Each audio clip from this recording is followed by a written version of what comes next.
Hello everyone. तो last video में हम लोगों ने इस स्प्रिंग बूट के फुल कोर्स में हम लोगों ने कोर्स कंटेंट को डिस्कस करा था, जो कि हमारा फर्स्ट वीडियो में ही मैंने इसे कवर कर लिया था। और मैं वैसे स्टूडेंट्स को कहना चाहूँगा कि अगर आप हमारे चैनल पर न्यू हैं तो ये स्प्रिंग बूट कोर्स अगर आप पढ़ना चाहते हैं तो ये अभी लाइव चल रहा है। और इसमें मैं क्या कर रहा हूँ कि लाइव नोट्स लिखूंगा, लाइव कोडिंग करके आपको दिखाऊंगा और एक एक टॉपिक को क्लियरली आपको समझाऊंगा। ओके। और लास्ट में जब मैं ये सीरीज कंप्लीट हो जाएगी तो मैं लास्ट में पीडीएफ जनरेट करके आपको एक लिंक दे दूंगा, वहां से आप डाउनलोड कर सकते हो। तब तक आप इसे कॉपी में मेंटेन करके रखो। ओके। तो आज हमारा सेशन 2 है और आज के इस वीडियो में हम लोग सीखने वाले हैं क्या, टेक्नोलॉजी के बारे में, फ्रेमवर्क के बारे में। स्प्रिंग फ्रेमवर्क क्या है, कंटेनर सिस्टम क्या है और डिपेंडेंसी इंजेक्शन क्या है। मैं इस सेशन 2 में इन सारे जो भी टेक्नोलॉजी क्या होते हैं इन सब के बारे में मैं ब्रीफ आइडिया दूंगा। फुल आइडिया नहीं देने वाला हूं क्योंकि ये हमारा सेकंड सेशन है और मैं धीरे धीरे करके आपको बताने वाला हूं। ओके। तो सबसे पहले हम लोग जानेंगे कि टेक्नोलॉजी होती क्या है। ओके। तो मैं यहाँ पे लिख लेता हूँ टेक्नोलॉजी क्या होती है। Technology, technology, technology. Okay. Technology क्या होते हैं, तो सबसे पहले हम लोग समझ लेते हैं कि टेक्नोलॉजी क्या होती है। कि जैसे कि जावा में रियल वर्ल्ड एप्लीकेशन बनाने के लिए ना हम लोग को अलग अलग टेक्नोलॉजी का यूज करना पड़ता है। जैसे कि अगर वेब पेज हमें बनाना है तो हमें क्या यूज करना पड़ता था, सर्वलेट का यूज करना पड़ता था। ओके। तो वेब पेज हमें बनाना होता था तो हमें क्या यूज करना पड़ता था, सर्वलेट, सर्वलेट। और अगर डेटाबेस से कनेक्ट करना था तो हमें क्या यूज करना पड़ता था, जेडीबीसी का यूज करना पड़ता था। डेटाबेस में कुछ कनेक्टिविटी लेनी पड़ती थी डेटाबेस को कनेक्ट करने के लिए, तो हमें क्या यूज करना पड़ता था, जेडीबीसी या जेपीए। ओके, यूज करना पड़ता था। ईमेल सेंड करने के लिए हमें क्या यूज करना पड़ता था, ईमेल भेजने के लिए जावा जेएमएस, जावा जेएमएस, जावा मेल, सॉरी, जावा मेल। और मैसेज सेंड करने के लिए जेएमएस का यूज करना पड़ता था। ओके। तो इन सारे टेक्नोलॉजी जो है डेवलपमेंट में यूज होते थे। इन सारे टेक्नोलॉजी का यूज करने में हम लोग डेवलपमेंट का यूज करते थे। ओके। डेवलपमेंट टाइम में ये सारे टेक्नोलॉजी का यूज करते थे। तो टेक्नोलॉजी आपको आई होप समझ में आ गया होगा, लेकिन इसके कुछ लिमिटेशंस थे। ओके। लिमिटेशन क्या है कि अगर हम सिर्फ टेक्नोलॉजी यूज करें विदाउट फ्रेमवर्क तो बहुत सारी दिक्कतें आती थी। पहले दिक्कत हम लोगों का यह आ रहा था कि कोडिंग जो है, हर चीज़ का कोडिंग हमें बिगिनिंग से लिखना पड़ रहा था, मतलब एकदम स्क्रैच लेवल से लिखना पड़ रहा था। तो इसके लिमिटेशंस क्या है, लिमिटेशंस क्या है वो मैं आपको बताता हूँ। इसके लिमिटेशंस ये रह गए कि ये कोडिंग जो है स्टार्ट से, यहाँ हम लोगों को कोडिंग जो है स्टार्ट से करना पड़ता था एप्लीकेशन डेवलपमेंट के लिए, स्टार्ट जीरो। ओके। और अगर हम लोग कोड जीरो से लिखेंगे तो काफ़ी टाइम लग जाएंगे, तो यहाँ पे डेवलपमेंट टाइम भी ज़्यादा लगता था। Development takes more time. Okay. Then उसके बाद जब डेवलपमेंट, जब हम लोग जीरो लाइन जीरो से अगर हम लोग कोड लिखना शुरू करते थे तो काफ़ी ज़्यादा कोड लिखना पड़ता था। तो इसमें क्या था कि चांसेस बढ़ जाते थे, तो more chance of error, more chance of error. और हमें इसमें ना डिजाइन पैटर्न और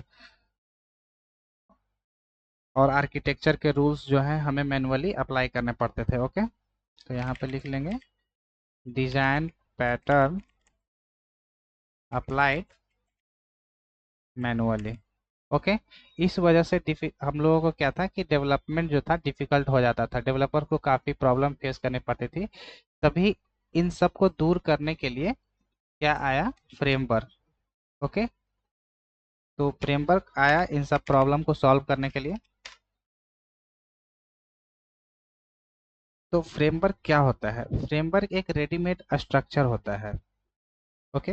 यानी टेक्नोलॉजी और डिजाइन पैटर्न ऑलरेडी फ्रेमवर्क के अंदर इम्प्लीमेंटेड रहते हैं, उसे ही हम लोग फ्रेमवर्क कहते हैं। ओके। डेवलपर को सब कुछ लाइन जीरो से नहीं बनानी पड़ती है। ओके। ये सारे जो भी लिमिटेशन थे ये सारे क्या थे, ये फ्रेमवर्क इन सारे को सोल्यूशन मतलब कि सॉर्ट आउट करके आया। ओके। तो इस वजह से डेवलपर्स को डेवलपमेंट करने में काफ़ी आसानी होती थी और कोडिंग करने में बहुत फास्ट होता था। ओके। तो ये क्या था कि फ्रेमवर्क एक रेडीमेड स्ट्रक्चर था।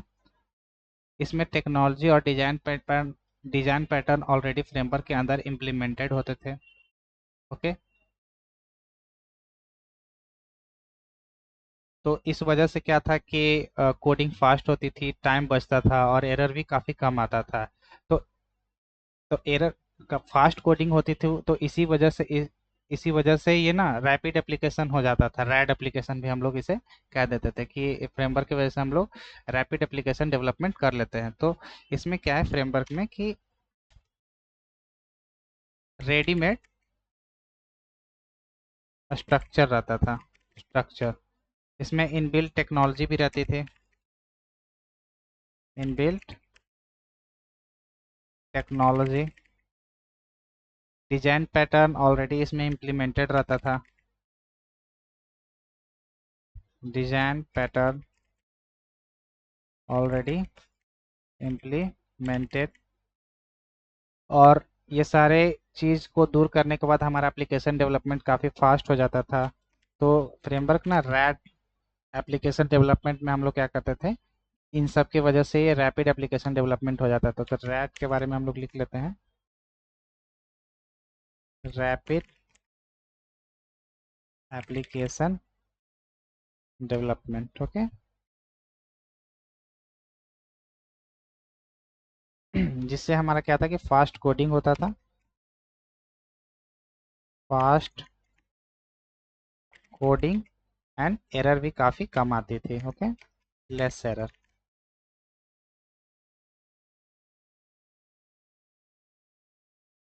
तो ये तो हम लोगों ने जाना कि सिर्फ फ्रेमवर्क क्या होता है।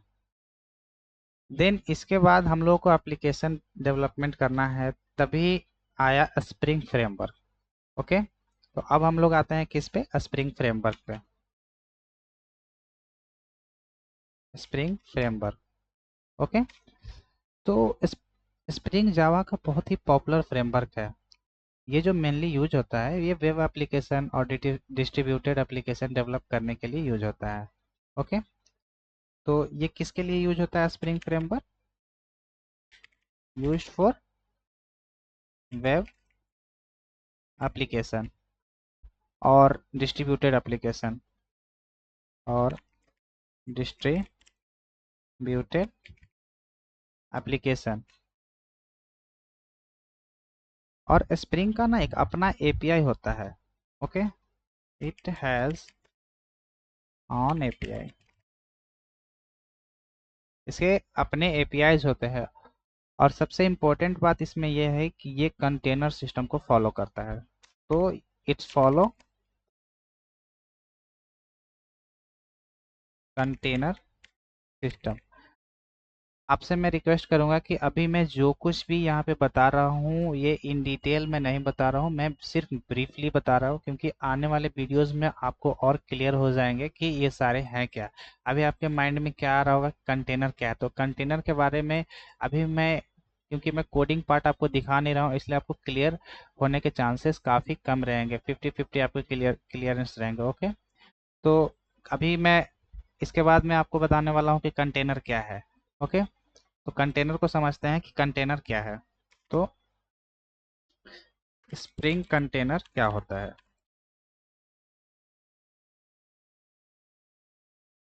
स्प्रिंग कंटेनर क्या होता है?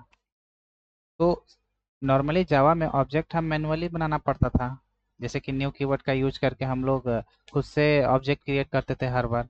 लेकिन स्प्रिंग में ऑब्जेक्ट मैनेजमेंट का काम कंटेनर करता है। ओके, ऑब्जेक्ट मैनेजमेंट का जो काम होता है वो कंटेनर करता है। तो कंटेनर का काम क्या है कि जो भी हम क्लास क्रिएट करते थे, तो वो उसको क्या करता था, स्कैन कर लेता था। स्कैन करने के बाद उसका एक ऑब्जेक्ट खुद से तैयार कर देता था। ये स्प्रिंग फ्रेमवर्क में कंटेनर सिस्टम का बहुत ही एडवांटेज रहा है कि इसी का यूज करके हम लोग, कंटेनर सिस्टम का यूज करके हम लोग ऑब्जेक्ट की लाइफ साइकिल को यूज करते थे। ओके, तो क्लास को ये क्या करता था, स्कैन कर लेता था, ऑब्जेक्ट क्रिएट करता था और उसमें डेटा प्रोवाइड करता था, और ऑब्जेक्ट के आपस में कनेक्ट करता था, और फाइनली लास्ट में ऑब्जेक्ट को क्रिएट कर देता था। ओके, जैसे कि मैं यहाँ पे आपको दिखाता हूँ कि जैसे कि यह स्प्रिंग कंटेनर है।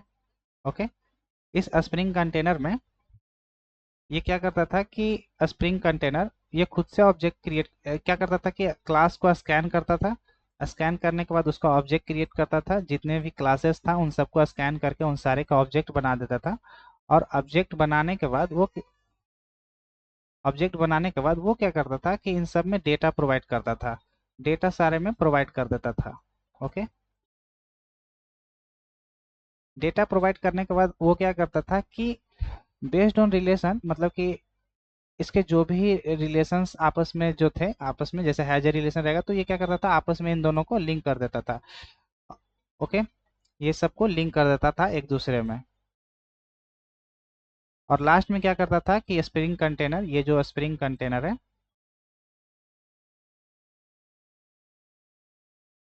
स्प्रिंग कंटेनर जो पहले से स्प्रिंग फ्रेमवर्क हमें दिया हुआ है, तो इस स्प्रिंग कंटेनर में हमने क्या करा कि ऑब्जेक्ट के लाइफ साइकिल को स्प्रिंग ही मैनेज करता था, ये स्प्रिंग कंटेनर ही मैनेज करता था।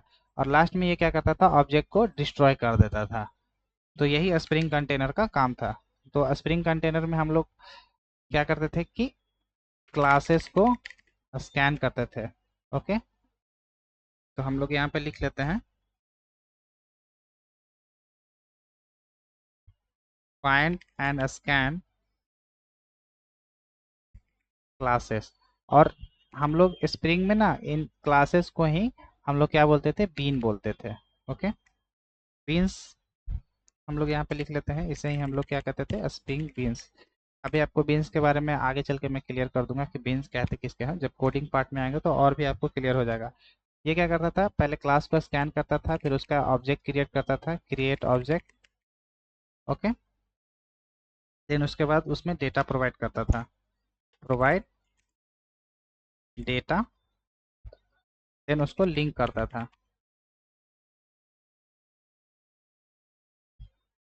Link object based on relation. Okay, then उसके बाद लास्ट में क्या करता था, वो ऑब्जेक्ट को डिस्ट्रॉय कर देता था।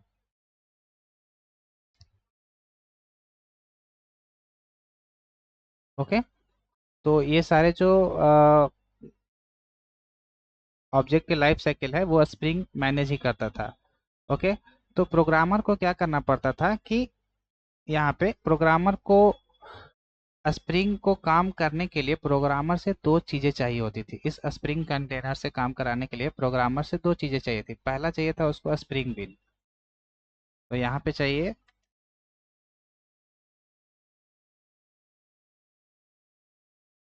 दो इनपुट चाहिए थे। तो पहला चाहिए था उसे स्प्रिंग बीन। स्प्रिंग बीन कुछ नहीं है, बस वो क्लास, स्प्रिंग बीन को ही हम लोग क्लास प्लस रूल्स इन दोनों से मिलकर स्प्रिंग बीन होता है, मतलब कि क्लास को ही बीन कहा जाता है। तो वो क्या करता था कि यूजर से वो कहता था कि आप स्प्रिंग बीन क्रिएट करो, मैं उसका ऑब्जेक्ट क्रिएट करूंगा और उसको लिंक करूंगा।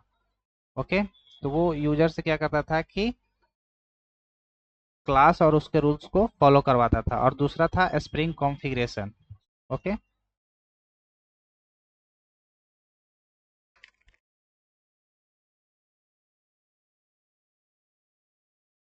तो स्प्रिंग में हम लोगों को कॉन्फ़िगरेशन करने के लिए तीन चीज़ें की ज़रूरत पड़ती है। मतलब कि स्प्रिंग कंटेनर क्या करता था कि वो यूज जो डेवलपर होते हैं उनसे दो इनपुट मांगता था। ओके, कि आप स्प्रिंग कंटेनर से जो काम करवाने के लिए प्रोग्रामर से दो चीज़ें वो मांगता था, तभी वो ये स्प्रिंग कंटेनर काम करेगा। ओके, तो स्प्रिंग बीन मांगता था जो कि क्लास और उसके रूल्स को यूज करके हम लोग स्प्रिंग बीन बनाते थे, और दूसरा स्प्रिंग कॉन्फ़िगरेशन वो मांगता था। तो हम लोग कॉन्फ़िगरेशन कैसे कर सकते हैं, तो हम लोग एक्सएमएल से कर सकते थे, जावा से कर सकते थे, और एनोटेशन के थ्रू भी कर सकते थे। ओके, तो यहाँ पे मैं लिख लेता हूँ,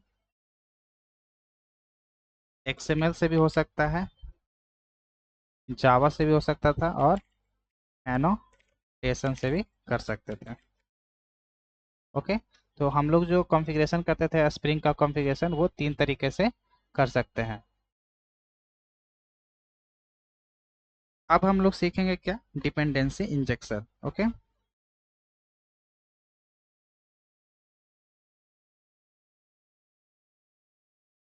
dependency dependency dency injection. Dependency injection क्या होता है? तो डिपेंडेंसी इंजेक्शन स्प्रिंग का बहुत ही इंपॉर्टेंट कॉन्सेप्ट है। इसे हम लोग डीआई भी कहते हैं। डीआई का मतलब होता है ऑब्जेक्ट डिपेंडेंसी को ऑटोमेटिकली प्रोवाइड करना, यानी प्रोग्रामर मैनुअली ऑब्जेक्ट को क्रिएट और कनेक्ट नहीं करेगा। ओके, ये काम स्प्रिंग आईओसी कंटेनर करेगा। आईओसी का फुल फॉर्म होता है इन्वर्जन ऑफ कंट्रोल। ओके, तो डिपेंडेंसी इंजेक्शन को हम लोग क्या बोलते हैं? डीआई। ओके, और ये एक कॉन्सेप्ट है, थ्योरी है। ओके, जो किसके थ्रू इम्प्लीमेंट किया हुआ रहता है? आईओसी कंटेनर के थ्रू। जैसे कि हमारा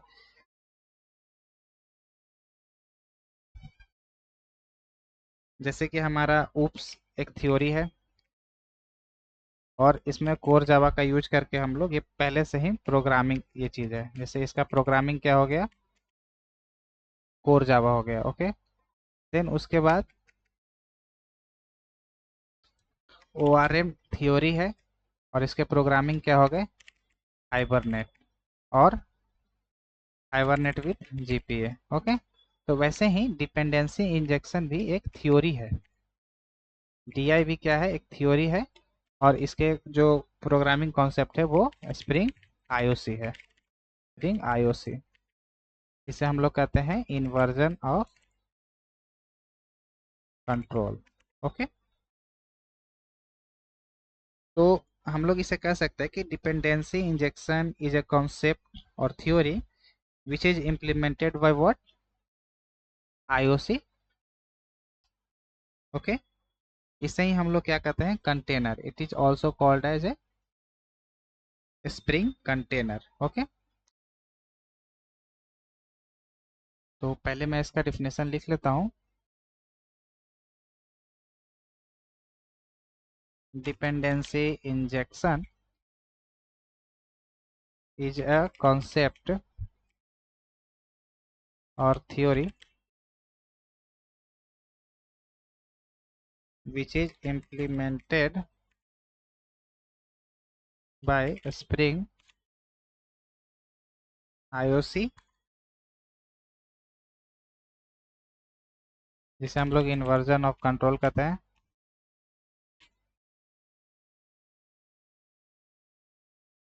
ऑल्सो कॉल्ड एज, इसे हम लोग स्प्रिंग कंटेनर भी कहते हैं।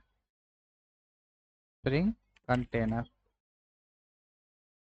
ओके, तो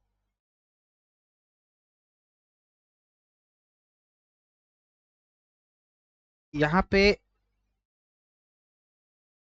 उप्स का इम्प्लीमेंटिंग क्या हो गया? कोर जावा हो गया। ओआरएम का इम्प्लीमेंटेशन क्या हो गया? हाइबरनेट विद जेपीए हो गया। और डिपेंडेंसी का इम्प्लीमेंटेशन क्या हो गया? Spring IOC inversion of control.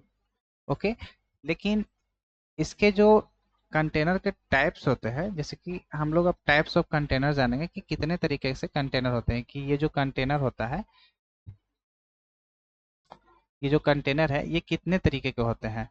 तो स्प्रिंग में मेनली दो तरह के कंटेनर होते हैं। पहला जो होता है बीन फैक्ट्री होता है। पहला जो हमारा होता है वो बीन फैक्ट्री होता है। पहला क्या होता है? Bean factory. Bean factory, factory. Okay, और दूसरा जो हमारा होता है एप्लीकेशन कॉन्टेक्स्ट।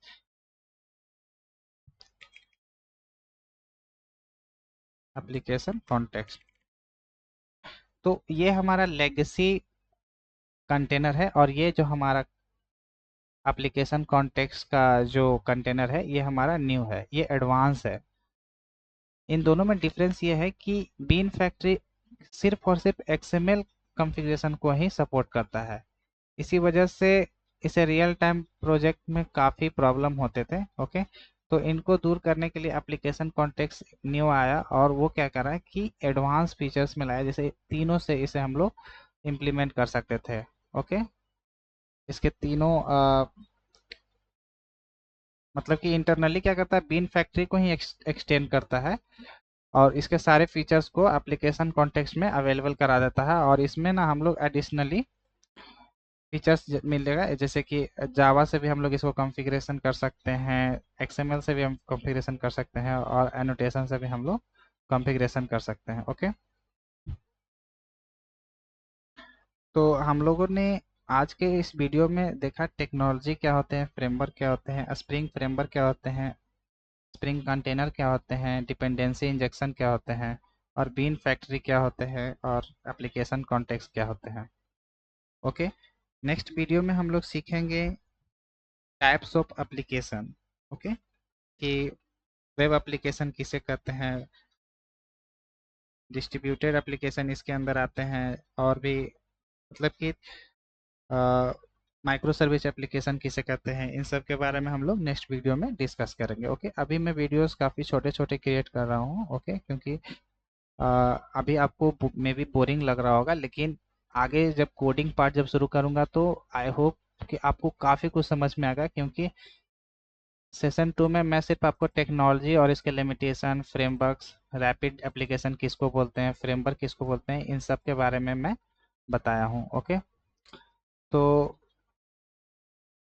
इस वीडियो में इतना ही। अगर आपको इस वीडियो में हेल्पफुल लग रहा हो तो प्लीज़ इसे लाइक कर दीजिएगा और शेयर कर दीजिएगा, और चैनल पे न्यू है तो प्लीज़ इसे सब्सक्राइब कर दीजिएगा। Okay, thank you so much.